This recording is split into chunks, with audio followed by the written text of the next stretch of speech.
देवगढ़ सहर में अनुष्ठित हेउथिबा प्रसिद्ध गणेश मेलार आज तृतीय दिवस।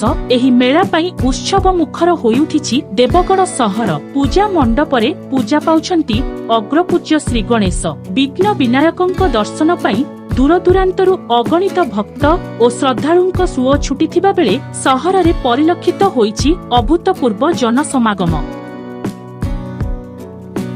प्रतिवर्ष भली चलित वर्ष मध्य गत 27 तारिख गणेश चतुर्थी ठारू देवगढ़ सहर में जिल्लार प्रसिद्ध गणेश मेला आरंभ हो जाइछि। 9 दिन धरी अनुष्ठित हेउथिबा एही मेला पई सारा सहर उत्सव मुखर होई उठिछि। सहर केन्द्रस्थली दैनिक बजार स्थित पूजा मंडपरे आकर्षणीय भावे अग्रपूज्य श्री गणेशंक विग्रह प्रतिष्ठा करा जाई पूजार्चना करा जाउछि। प्रतिदिन सहरवासींक सह विभिन्न दूरदूरांतरु हजार हजार संख्यारे भक्त श्रद्धालु और दर्शक आसी प्रभु श्री गणेशंकु दर्शन करुछंती।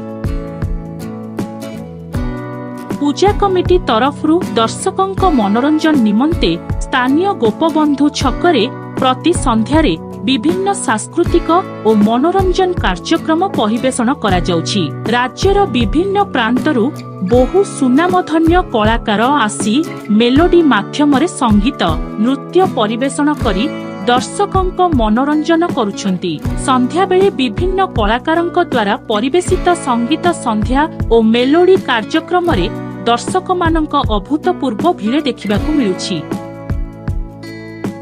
मेलार प्रधान आकर्षण हेउछि मीना बजार और सेठारे बसिथिबा हस्तशिल्प खाद्य पदार्थ खेलना पोशाक और विभिन्न सामग्रीर दुकान बजार। परिवार सह आसीथिबा समस्ते मीना बजार बुली देखिबा सह मेलार आनंद उपभोग करुछंती।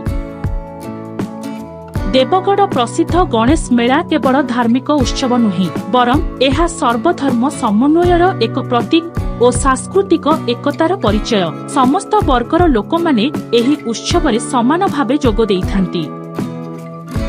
पुराना परंपरा को बजाई रखिथिबा एही गणेश मेला देवगढ़र सामाजिक और सांस्कृतिक परिचय को नूतन पीढ़ी पर्यंत पहुंचाई देउछि। जिल्लावासींक मध्यरे एही उत्सव प्रति विशेष उत्साह देखिबाकू मिलुछि।